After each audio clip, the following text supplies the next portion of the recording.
Good evening. I want to welcome everybody to our Wednesday evening Bible study. I want to begin by going over our short-term prayer list. As always, if there are any updates, things I'm missing, or things I'm wrong about, please correct me.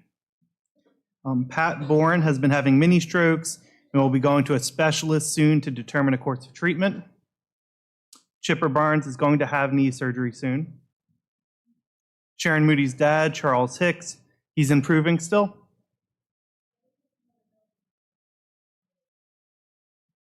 Alrighty, if you didn't hear, he's also having some other health issues.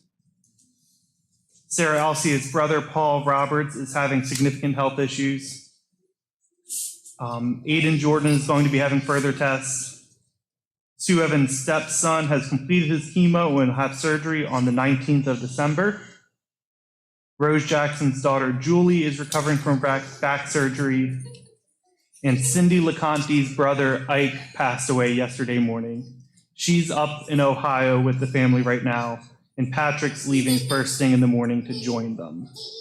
Are there any other updates or announcements? If not, leading us in song will be Tony Solomon. Tristan Morris will have opening prayer, and Yop Lawrence will extend the invitation. Good evening. Good evening. Good to seeing you guys in quite a while. About 3 or 4 days. Oh man, me, I don't. Anyway, welcome all, and we are blessed for being able to come and learn more about our God who is in charge of all of us. Even though we don't act like it and all, He knows. To our visitors, we thank you for coming and worshiping with us to learn more. I'm going to ask if you would to turn your hymnals to number 29. This will be the invitational at the proper time. All to Jesus. 29.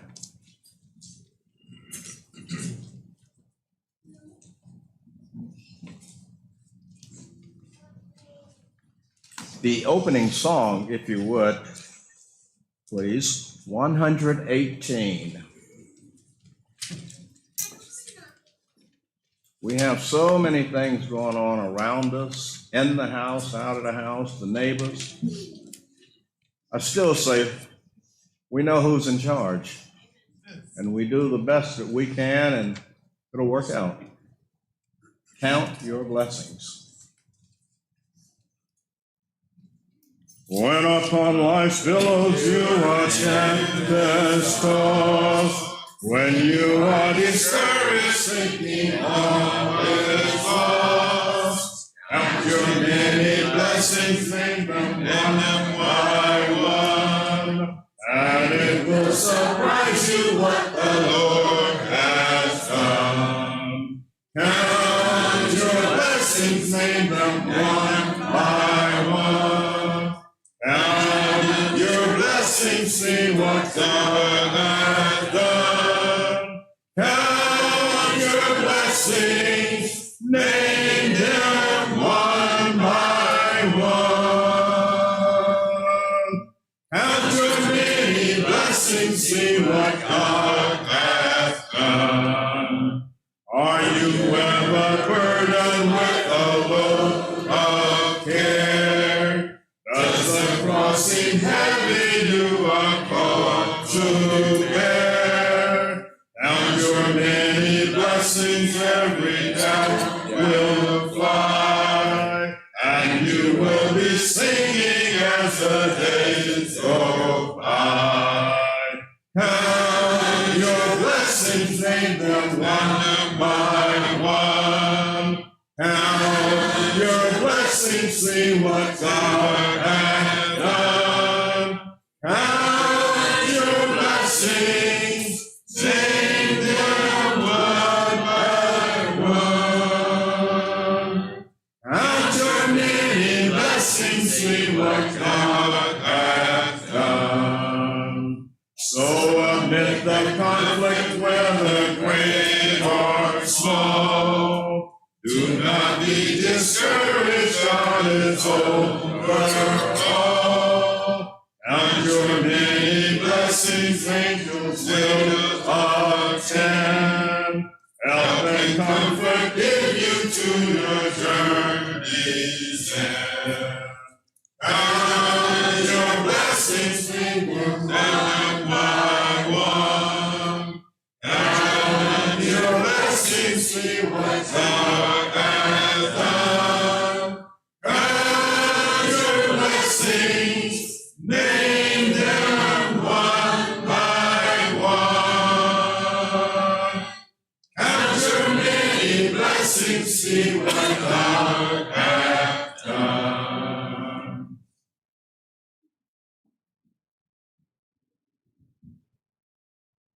Will you bow with me? Dear Lord, thank you for waking us up on another beautiful day on your earth, and thank you for this opportunity for us to come together as a church family to learn more about you and to hopefully apply the lesson to our lives and to become more and more like your Son every day.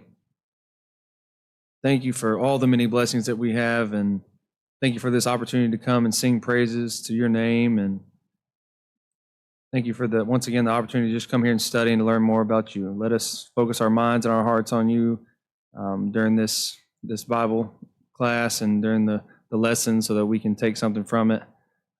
And let us be grateful for, once again, for all the blessings that we do have. In Jesus' name, amen.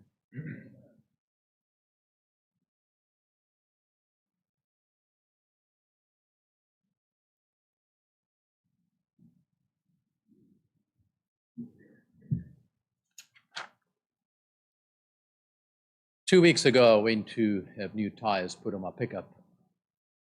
It was a mess, covered in mud, tools and equipment on the back.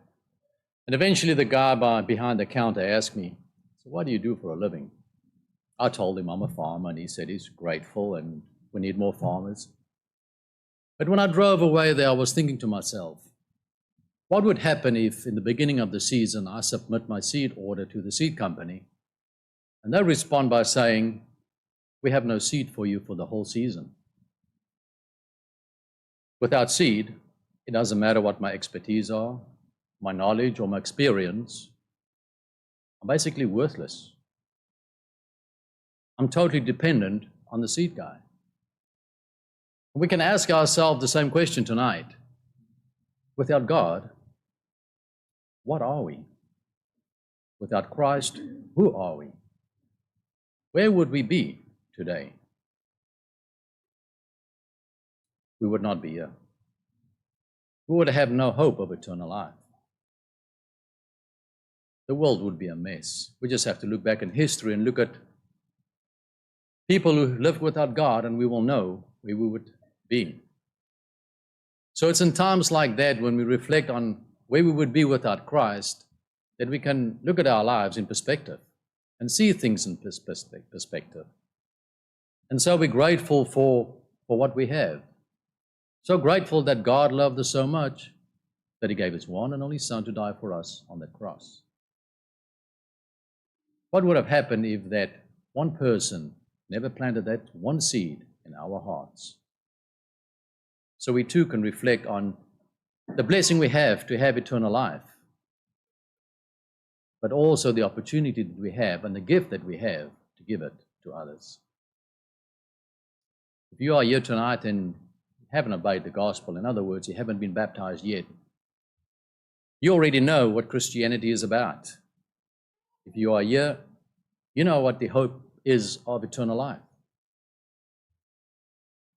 The only difference is you haven't accepted it yet.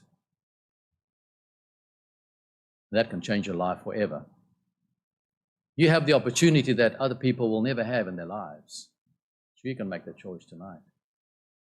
If you are a child of God, and you feel that you have neglected many things and not appreciated what God offers us, the elders can pray for you. They can pray for you for whatever reasons or whatever needs you have. So whatever needs you have tonight, please come forward as we stand and sing. All to Jesus I surrender, all to him I freely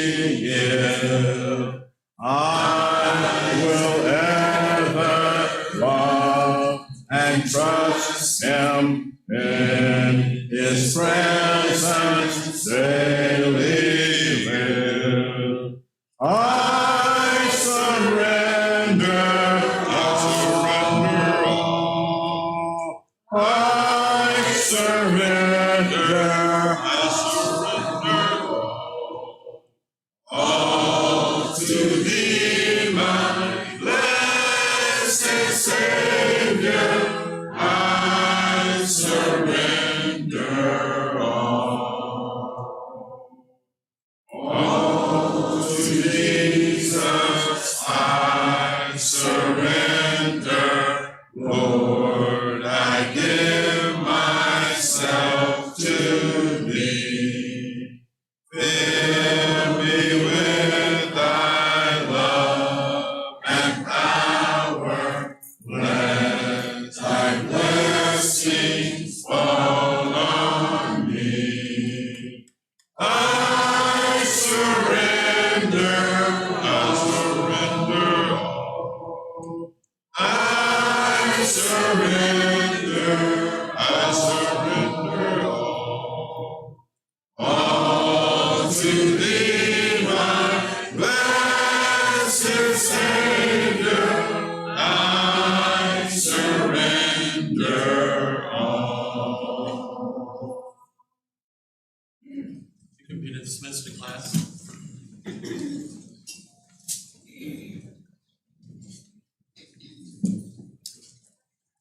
I hope this adjusts. It's a lot of my ankles. Oh, I guess we'll go with it. You need to see? You're not on. I'm good. I'm good. We'll make it work. Can everybody hear me okay? No. Oh.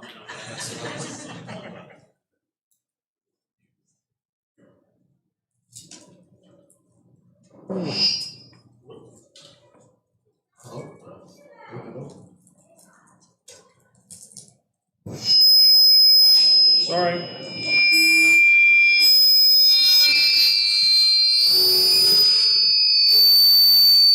I can just talk real. Okay. Hopefully it won't be screeching. That's not my normal voice, but I don't know what everybody thinks of the election last night. We won't get into that, but I think we would all agree, especially the women, at least we have a really good-looking president. My wife. All right, that's me again.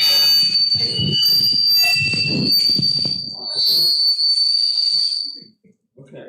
We're going to study Ruth tonight, and we're probably going to go through this pretty quickly. We're not going to be able to do a lot of reading just because of the shortness of time here.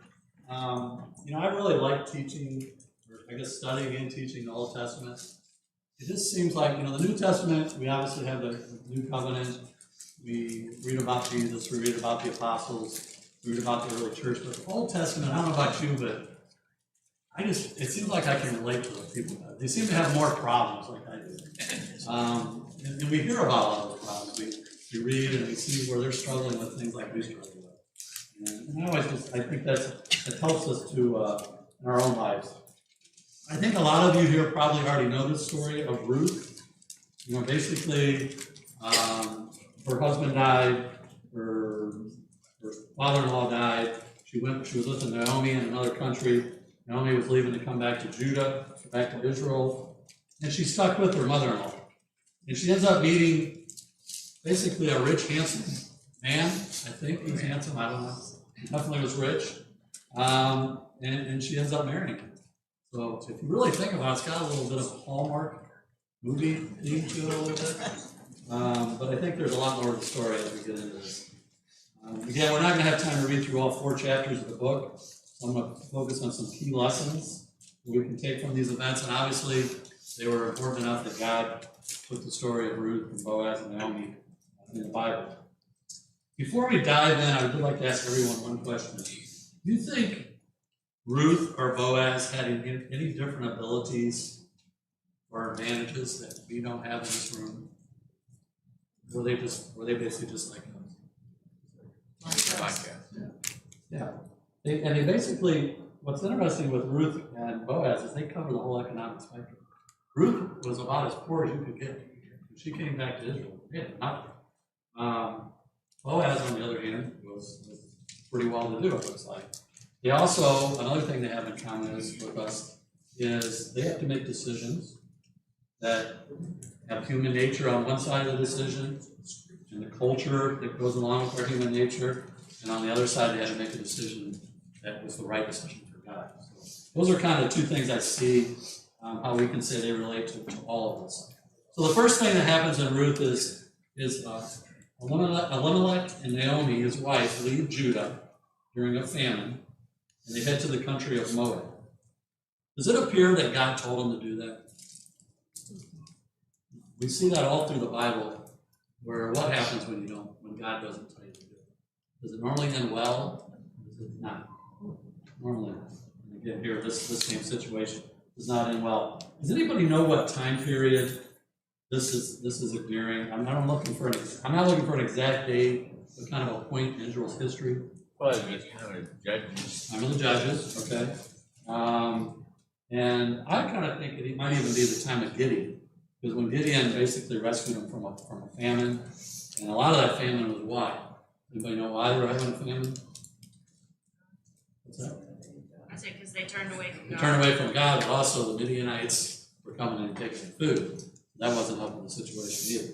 So that's why I kind of think it might have been during the time of Gideon. Again, that's not going to make or break the lesson, but it does kind of say that. Again, what if you said during the time of the Judges, where was Israelites' faith during this time typically?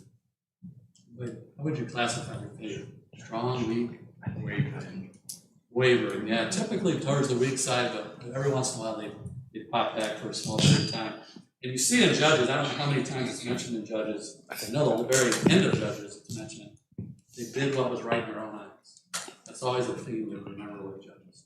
They did what was right in their own eyes. That's what people were doing. So do you guys think it was a good idea for them to leave Judah? And why not? And this is open.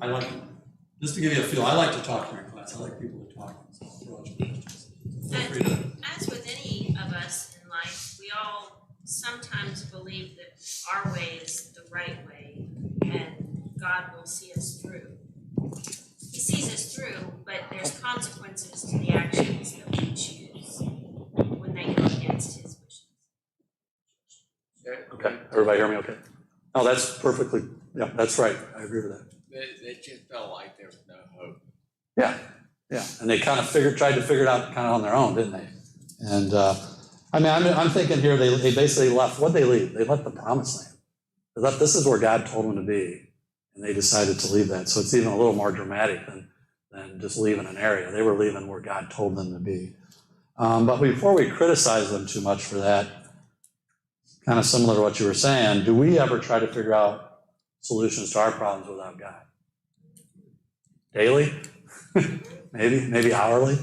I just struggle with this a lot. I know I get into these mindsets where, especially like, if you ever have something that keeps you up at night, you just can't sleep, those are the worst, aren't they? And I don't know if any of you have ever tried this. Obviously, you probably have. You're all pretty mature Christians here. But isn't it amazing when you turn that over to God? You just say a prayer and say, I can't handle this. I'm giving it to you. The peace that comes over you. It's just amazing. And you can usually fall asleep. And you just work. Yeah, John?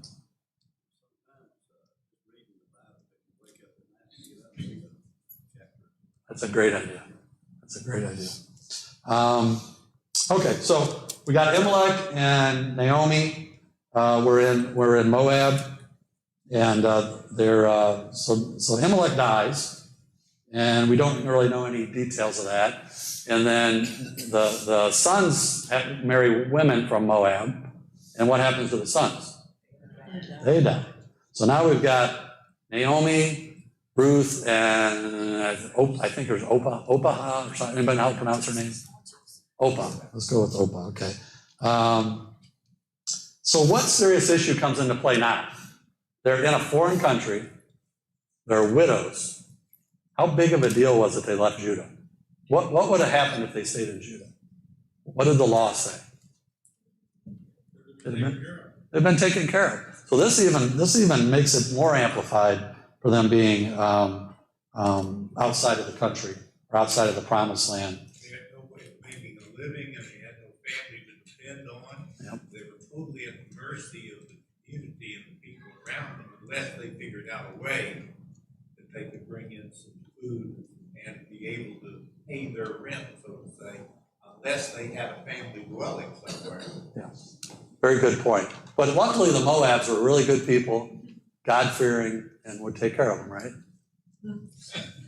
Not so much, huh? Not so much. And you know, I just thought I made a point here. Does this have any meaning for us today when bad things happen to us? Of course it does. If we're in God, how much easier is it to deal with bad things happening to you? Way easier, isn't it? And it kind of parallels here with their situation. They would have been in Judah, much easier situation, even though it was a difficult situation. So Naomi hears that Judah is being blessed now by God with food and decides to go back to Judah. Again, this is why I think it's maybe during the time of Gideon, because God started blessing them with food again. And I think it is fairly obvious that Naomi was faithful to God by the fact that both of her daughter-in-laws, especially Ruth, seemed to know about God's laws. We'll see this more as we go through here, how much Ruth knew about God's laws, even though she didn't grow up with them. It was not part of her culture. Let's read real quickly. We're not going to read a whole lot, but let's go over to chapter 1 of Ruth, verse 8 through 13, just to get a little feel here.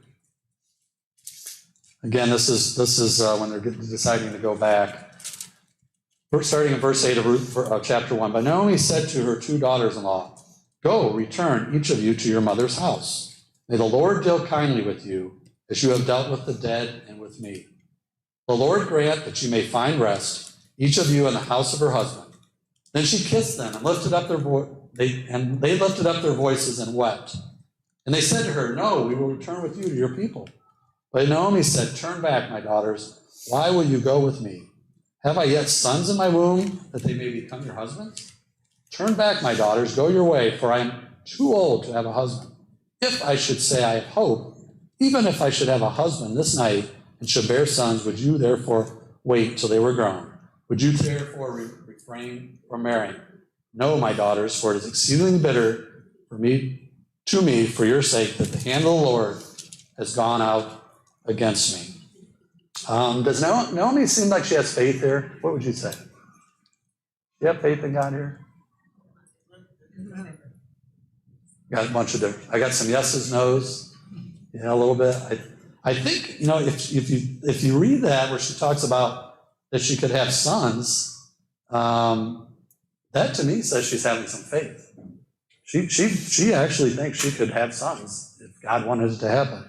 But we also see where her faith is wavering, because she says in verse 13, the hand of the Lord has gone out against me. And I can't help but think of Job a little bit when you read this. It kind of reminds you of that, doesn't it? Job had faith, but he also was questioning why God was turning against him. He didn't realize it was Satan doing it. So what conflicts do we see happening with Naomi that we all deal with? Life, I like that. The physical world, where is the physical world for us? Where's the physical world for Naomi here? Is it way over off in the distance somewhere, her problems? It's right in her face. Every day. Right in her face. And we deal with the same thing. And I think that's something it's difficult because it's there. And God is not always right in front of our face, is he? But our problems in the world are. And I think that can cloud our thinking. Plus, if you think about it, she's been in Moab for about 10 years. Is she getting a lot of good influence in Moab from the culture or their religion? Or not at all. That has to wear on you a little bit. I can think of us today. If we're not in here with brothers and sisters in Christ getting that rejuvenation on a constant basis, it's real easy for us to start following people of the world and kind of go thinking like them a little bit. So the daughters-in-law have a decision to make, right? Go with Naomi and die, or return to their families in Moab and live. Naomi, and Ruth actually says it sounds like she's planning on dying with Naomi. So she realizes how dire the situation. I can't help but look at the irony in this. So Ruth and her sister, Obed, I think Obed is, they can go back to their families and what?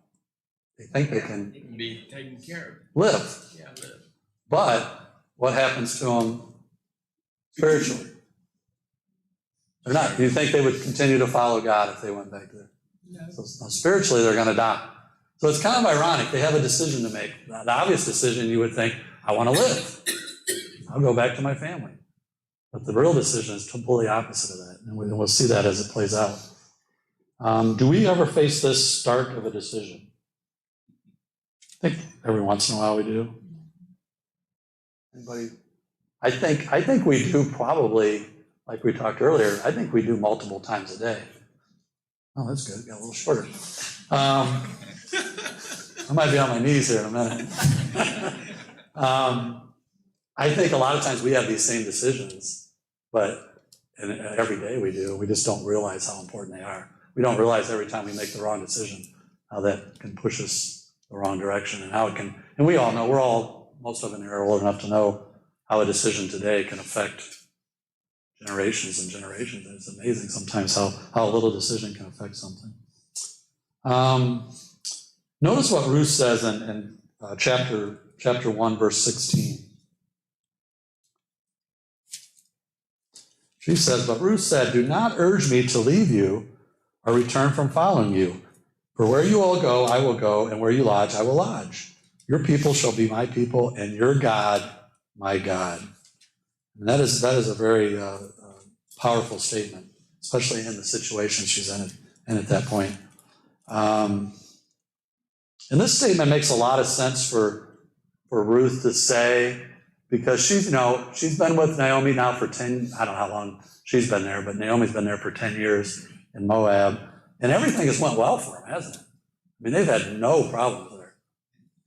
Yeah, everything's been, if I'm her and I'm looking at Naomi losing her husband, lost my husband, my sister lost her husband, Naomi's saying God's against me, and she's turning around and saying, I'm going to follow your God.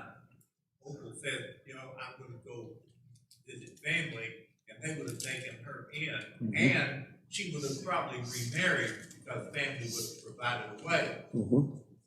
Ruth loved her mother-in-law. It's not just opportunity, it's a matter that I love you so much that I will risk everything to stay with you, care for you, be with you, including worship with you.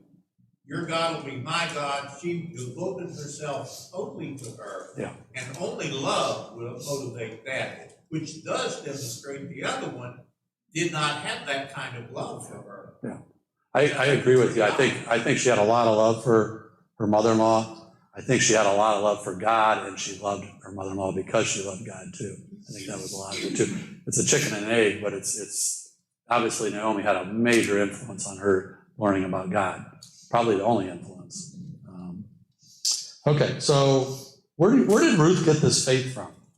She lived in Moab. She obviously had Naomi there. She had her father-in-law at some point.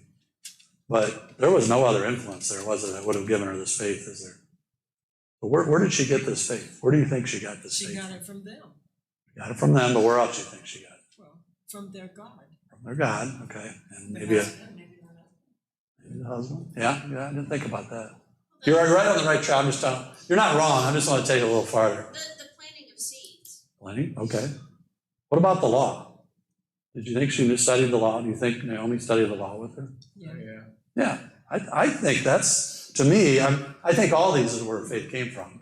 But I think the law had a big impact on that because she wasn't seeing that relationship with God out in her community. She wasn't seeing it anywhere else. She worshiped that law. We all worship something, Yes. whether it's the law or not. Yes. And ultimately it was faith in God. That's what the law taught her. And that's why she was, where she was. What lesson is that for us today? Pretty simple. What do we have today instead of the law? We got the Bible. But you're saying we can get faith from the Bible by just reading the Bible? Yep. Wow. I think that's in the Bible. I think that's written somewhere. Yeah. So, I think sometimes we don't want to discount that. And although my whole point here is, I think this, by her studying the law and being taught the law, it really created that faith. I think that's really where it came from. And obviously the examples she was getting. All right. So at this point, how am I doing on time? I'm flying through this. Might have to start reading more. So Naomi and Ruth returned to Bethlehem. And what is the first thing that happens when they get back there? What do the people say? What the? They greet Ruth. Yeah. Or not Ruth, but Naomi. And she says, don't call me that. Call me Mara, which means bitter. Yes. Because she felt like she had lost everything and she was bitter about that. Mhm. The Lord had taken her away from her. Mm-hmm. Yeah, her state of mind wasn't all that great when she was coming back, was it? And then to make it worse, being a woman, what'd they say to her? Who is this old woman? Basically, they didn't recognize her, did they? Naomi. She had been gone 10 years. Yes. I don't know how old she is at this point. They didn't even recognize her. Like, who is this? She obviously didn't look real good at that point, which we can understand. And she traveled 150 miles between Moab back to Bethlehem, approximately. And I assume that was probably by foot or I don't know how they get traveled exactly, but it doesn't tell us. But that's the effect of stress and sadness. Obviously took its toll on her. So Ruth goes into the field to glean. Can anybody explain to me what gleaning is? You're not allowed to answer the shop. You would know this. Taking the corners and. I think it's when you leave leftovers. Leftover. Typically on the corners, I think, is what they. And They leave that. why'd they do that? According to the So- law. The poor. Somebody said according to law. So the poor could eat, basically. It was kind of their welfare system of the day, in essence. But it was part of the law. And again, how would Ruth have known about this? She just got there, didn't she? It wasn't like, I think Naomi mentions it to her. Naomi would have taught her about Would have taught her about it. She knew the law. She knew about this gleaning. Because she hadn't been there long enough really to go out and see it. Let's jump into a little more reading here. We'll go to chapter 2. Yes. One comment about the gleaning, you said it's part of the welfare, which is so different than our welfare today, which is a handout. When they gleaned, they had to go out and they had to actually harvest Yes. the grain, and they had to process the grain, and they had to grind the grain, and they had to make the bread. So Yeah. that could be a lesson to us also in society that, we want to help those that are poor, but we have to help them help themselves rather than just giving a handout. That's a good point. Yeah, because she was out there at least a couple hours, right? all day. All day. I think I'm trying to remember where I learned this at, but I think she picked up 30 bushels that day. Is that a yacht? Well, I don't know bushels, Yop. Is that a lot, or is that not very much? Sounds like a lot to me. I don't know how much. That's what I think. I could be wrong on that, but I thought I've read that somewhere. About 2 5-gallon cans. About 2 5-gallon. That's about what a bushel is. So that's a lot. It's a lot.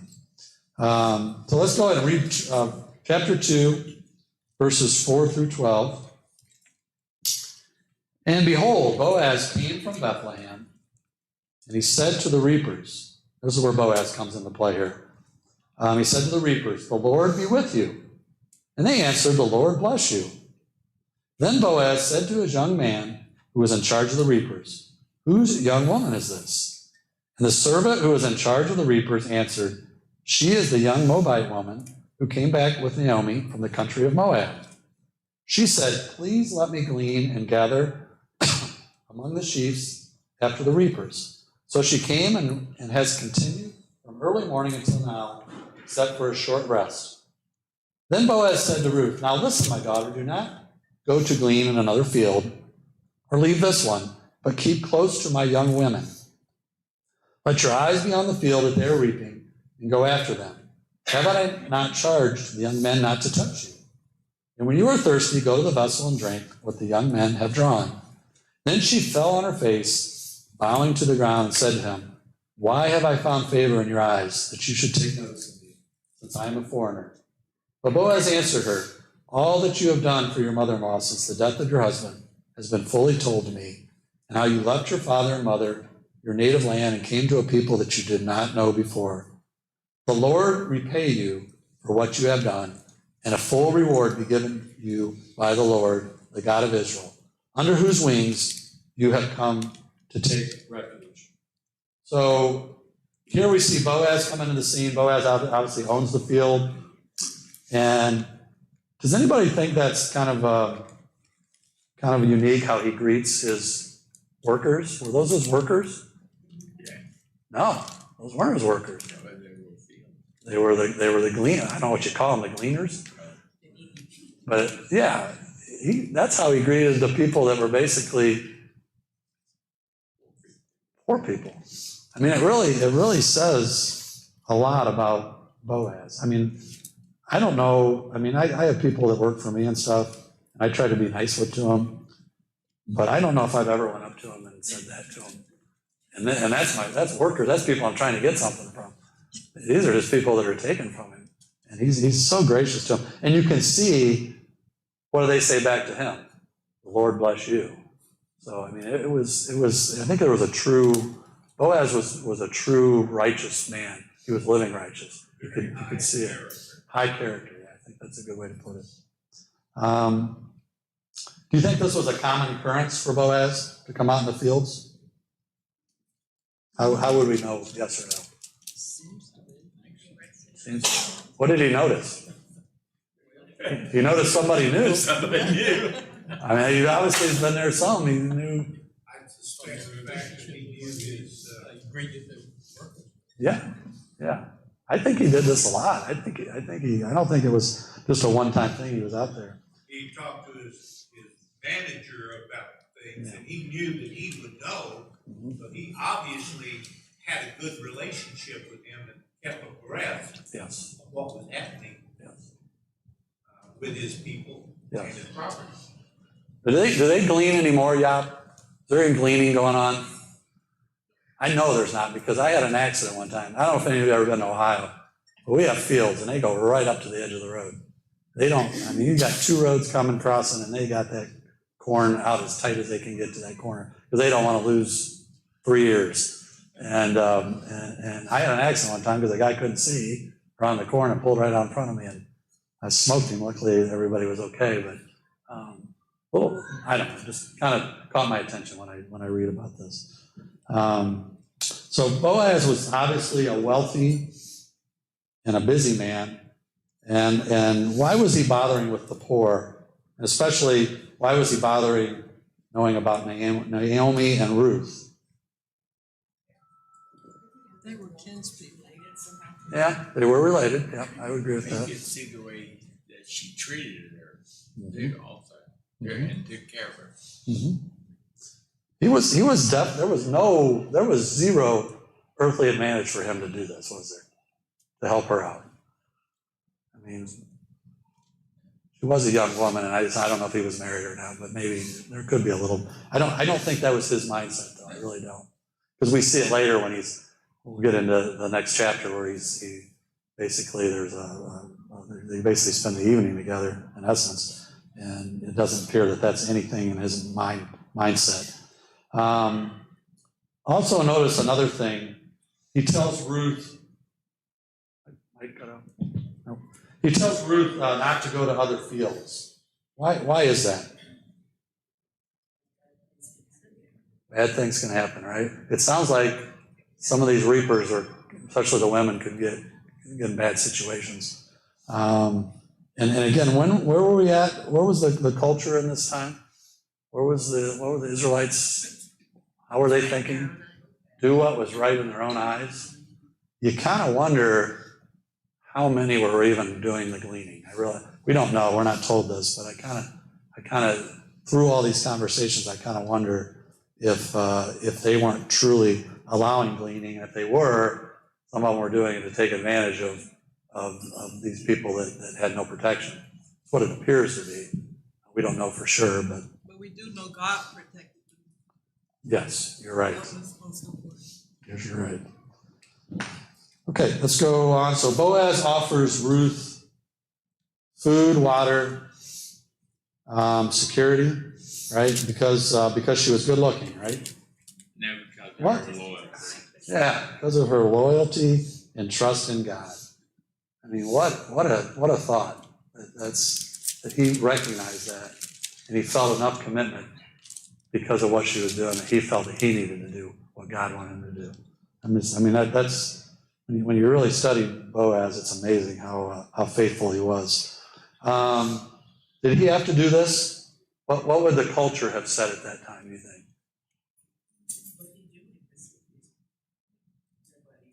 Yeah, he didn't have to do this, did he? And I don't think anybody in his culture would have thought twice about it. Maybe some of the religious leaders might have said something because they wanted to say something to make themselves look better. Maybe, we don't know. We don't know all the details of it. He doesn't tell us these details.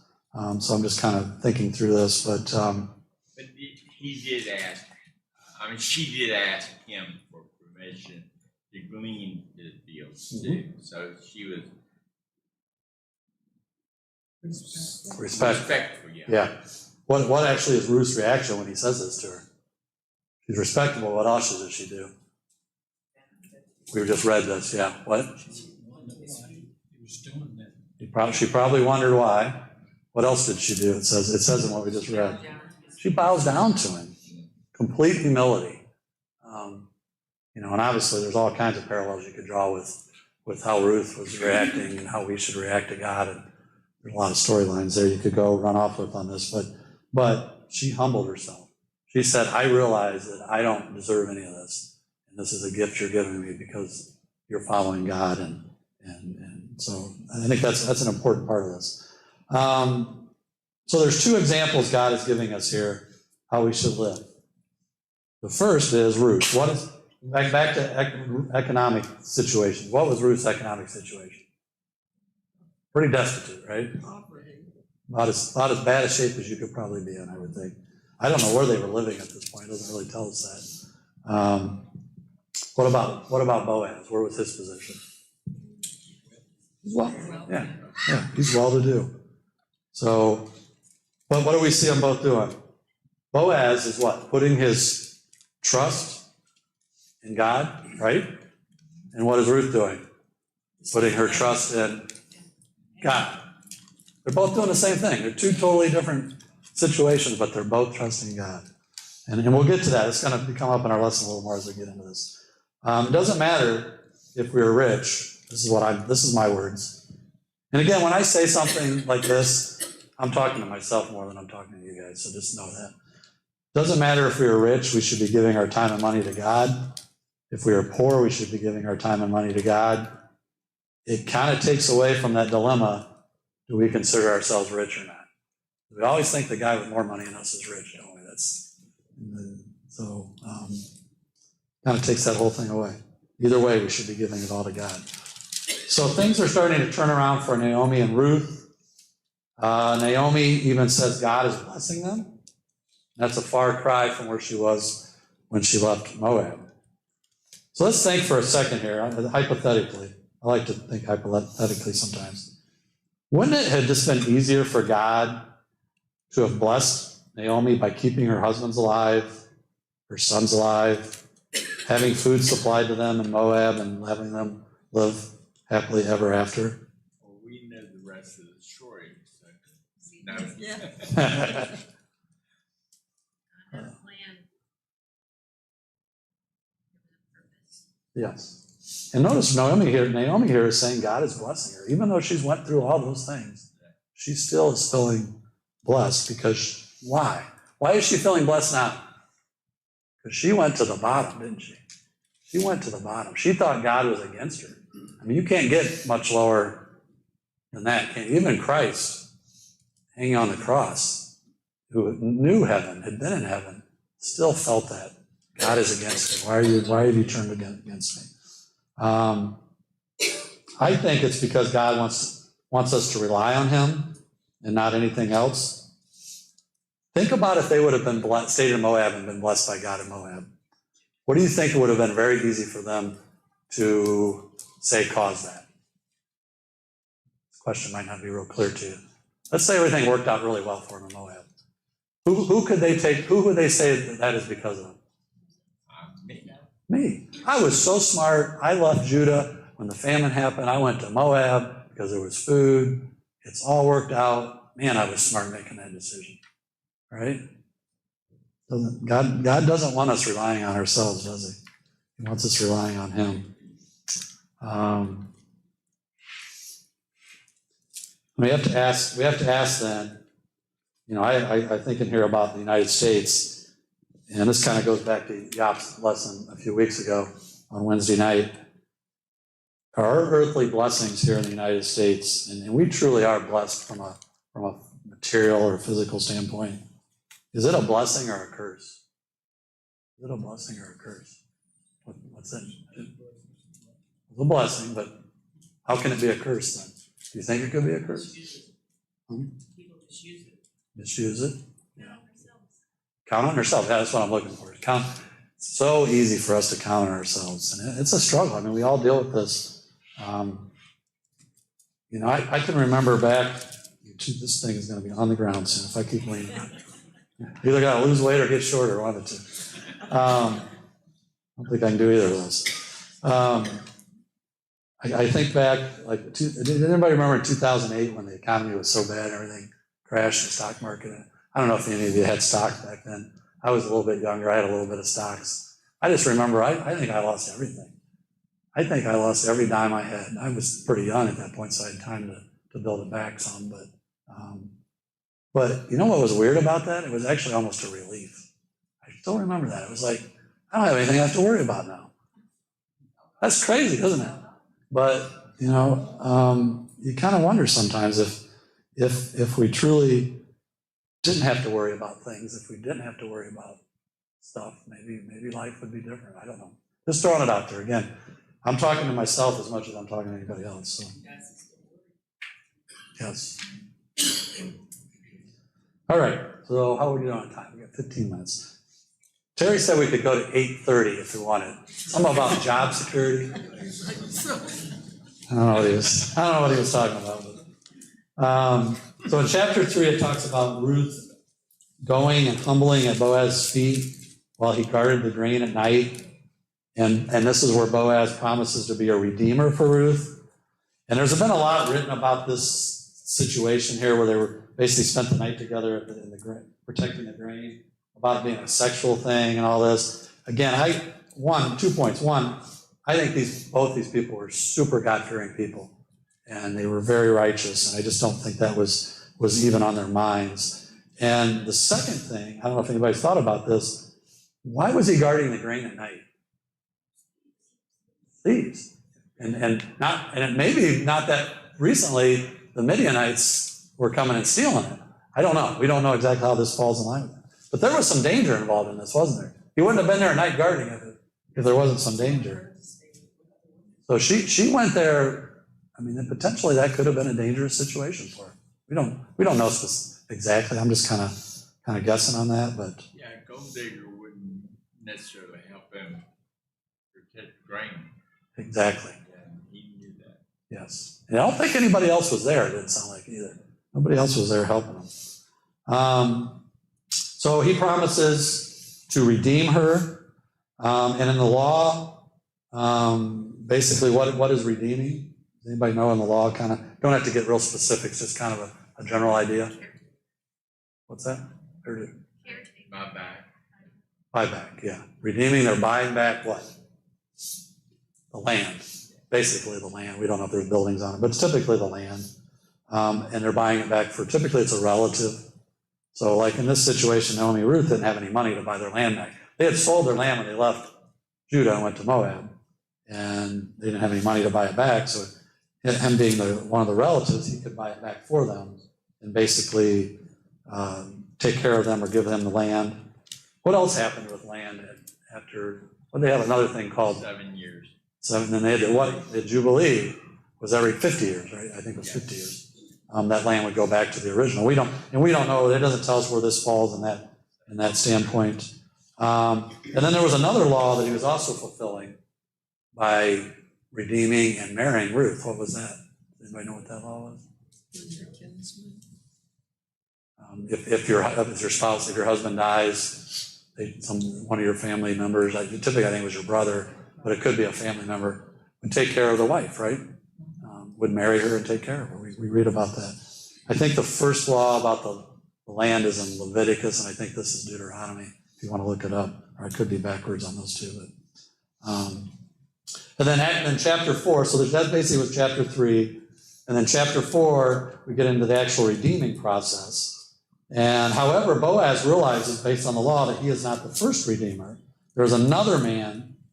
So Boaz did what was prescribed by law, and only became the redeemer after the first man, I think it's the closer relative, refused. Any idea why the other man would have refused?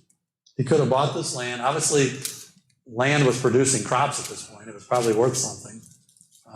I don't know how redeeming went as far as how much they had to pay for it. I assume they redeemed it back for what they bought for it, or paid or sold it for, but not 100% sure on that. But why did he refuse? So he could have got the land. Did the mother-in-law have anything to do with it? Boy, you got a ride home tonight? I can give you a ride. Maybe he already had a wife and a family. I think there's a good possibility that I think you're exactly right. What happens if he marries another woman? What happens to the inheritance of his wife and other children? It's cut down, isn't it? So that's possibly what happened. Again, people were doing what was right in their own eyes. So he was only going to do this if it worked out good for him. He wasn't looking at this at all from a godly standpoint, was he? It was all materialistic for him.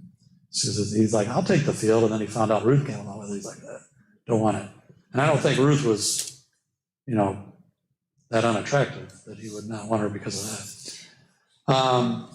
Another important point I think here, how long did Boaz wait to do this redeeming? Did he wait a couple of years, 6 months? It seems like he did it right away. Yeah. Didn't seem like he hesitated at all, did he? And I can't help but think, again, I'm talking to myself, how often do I say, I'm going to do this for God, or I need to do this for God, and I'll do that tomorrow, or I'll do it when this happens, or when this happens, or when I get in this situation. And this is such a good lesson. I mean, he did not hesitate. He knew what he needed to do, and he did it. Even sometimes when I'm reading the Bible, a lot of times I'll read something. Sometimes I'll read something in the Bible, and I'm like, I need to work on that. I need to do that. And we don't. We kind of put it in the back of our mind, yeah, I need to do that someday, and then we don't do it. So, I mean, that's another important lesson there. So Boaz and Ruth had a son after they got married. They get married here. Boaz redeems the land, takes care of Naomi and Ruth, marries Ruth, and then they have a son named Obed. And what was the significance of Obed? Does anybody know the significance of Obed? Don't know about that. Might have. He had a son named Jesse, and Jesse was David's father. Yeah. So. I don't know. I'll have to look up that. That's good. That's a good point. I don't know about it. But yeah, he definitely has a son, and the son is Jesse. Obed has a son named Jesse. Jesse is the father of King David. And what came through King David? Christ, the actual lineage of Christ. What was the other big thing that happened with King David? He received what? He received the promise. The promise of Christ came through him. So it was not only the lineage, it was the promise of Christ was made through David. That was first announced from God. Many believe that this redeeming by Boaz is a foreshadowing to Christ redeeming us today.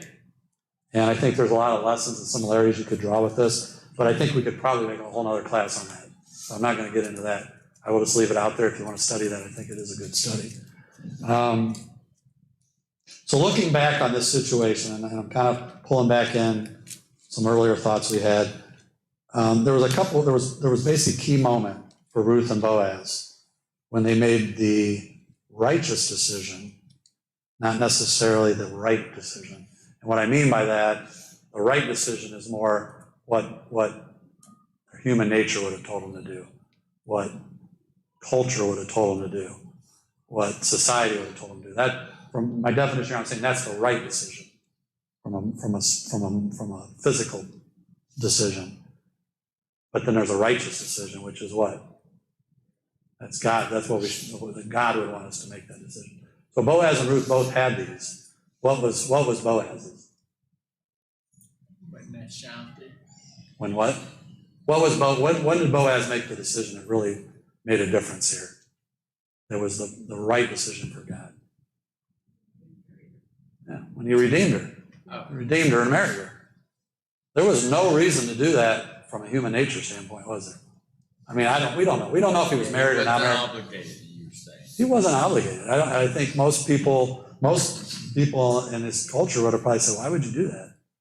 There's no reason. Why do you want to take on another burden of Naomi? Naomi wasn't producing anything, was she? No. I mean, that was just pure loss. I think he saw the character in both of them. Exactly. Yeah, he made the choice because of God and because he was a righteous man.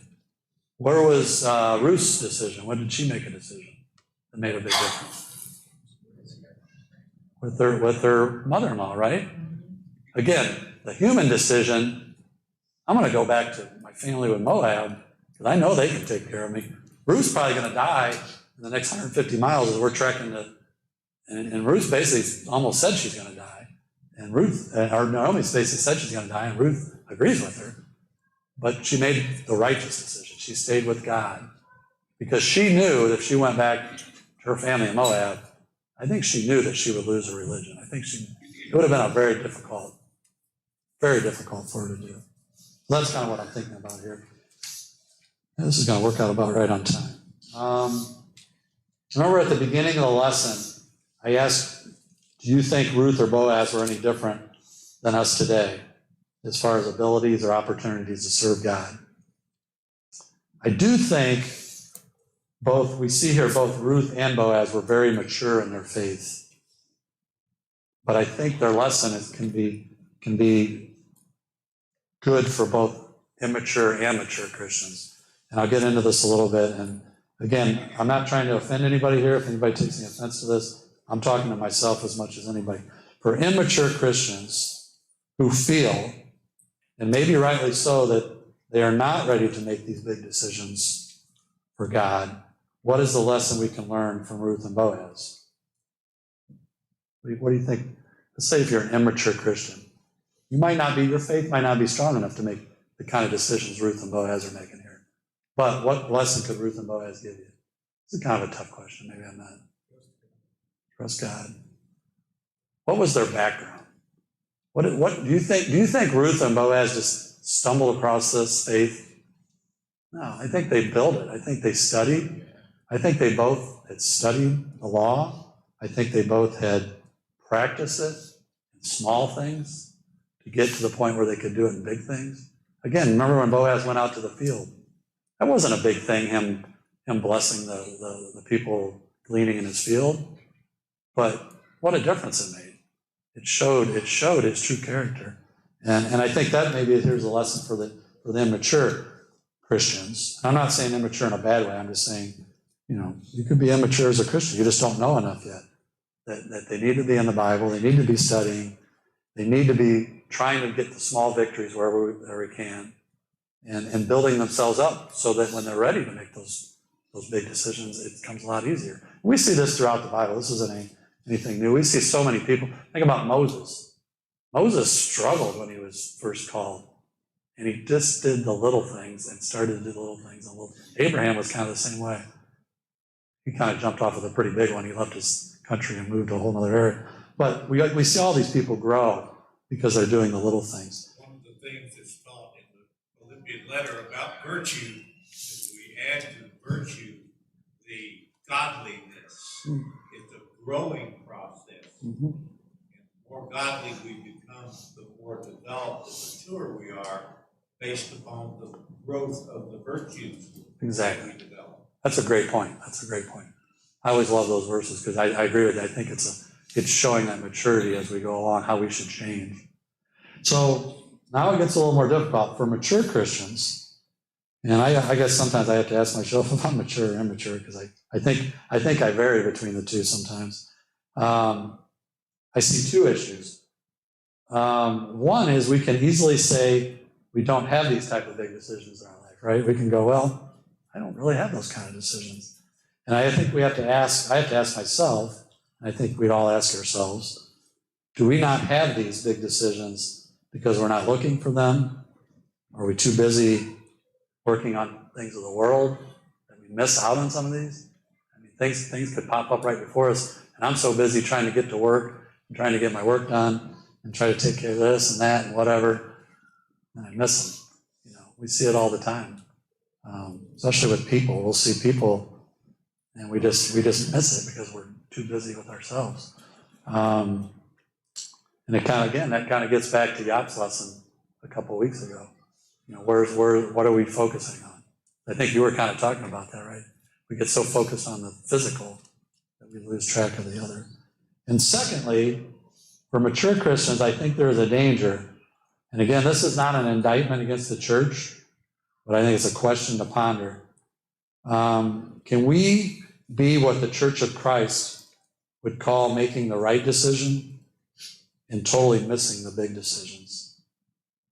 Does that make sense what I'm asking there? We can be part of church as mature Christians, and we can I don't want to say play the part right, but we can definitely do what the terms of I don't know what the terms might be a wrong word. Terms of the Church of Christ are minimum requirements. I don't know what you want to call it. Form the pews. Yeah. But even as mature Christians, we can fall in this where we fall into the norm, and maybe we're missing out on the big decisions because we're like Going in the field and seeing those gleaners. exactly. You know, we can just sit here and wait on them. Yeah. And I see it when we read the Bible. There's so many times I read the Bible and I'm like, I should be doing that. And I'm not doing that. But I also don't feel that, I mean, the church pushes you to do that, but it kind of doesn't. You know, I don't know. You can. I mean, the church is got its limitations because of the fact that it's a lot of different people at a lot of different levels. But can we sometimes, you know, as long as we're showing up to all the services and all that, can we do that? So anyway, this is something to ponder. Rich was saying, do we put on these different masks? Mhm. You know, just being deceptive. Mhm. And I think we do that. Yeah. I know. Yeah, it's easy to do, isn't it? It's easy to do. Very easy to do.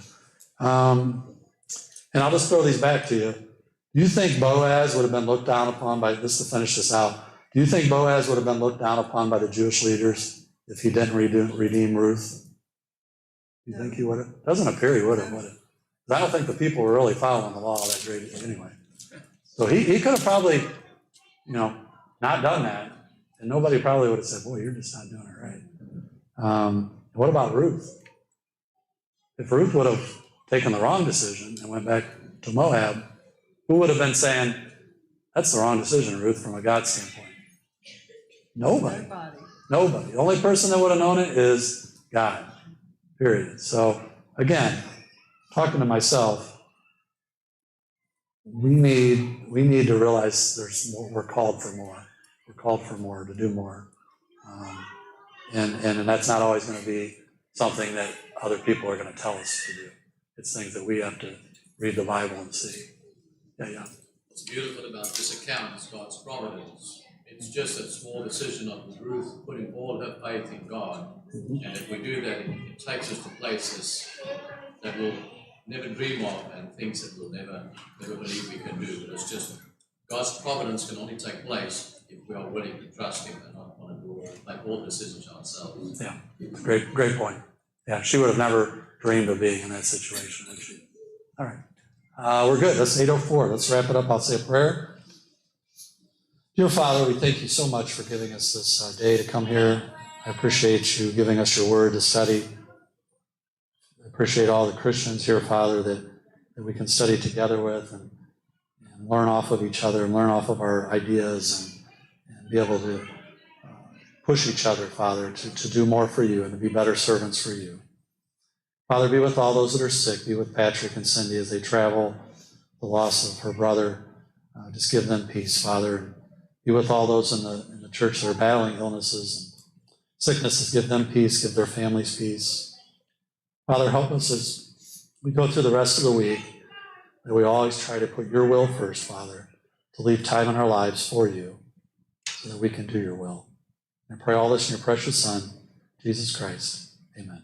Amen. Thank you for your time, everyone.